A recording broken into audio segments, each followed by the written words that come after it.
Hello everyone. Today we will talk about the Selenium grid setup and its execution with the help of Docker. Let's find out the agenda. So first we will go through a basic Selenium based UI test script. Second, we will try to configure a Selenium grid in our local system. Third, the introduction with Docker compose.yml file.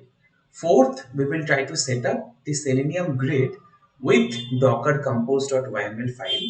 Fifth, we will try to execute a test in parallel on the Selenium grid, whatever we will set up with the help of Docker compose.yml. So whatever the project and walkthrough we will perform, that could be find out, or that can be available in the specific GitHub repository link. You can check out after this session. And also it is recommended that you can also check out this Docker Hub link so that we can actually see that how the images can be configured and what could be the versions. So let's join in our next session, and thank you.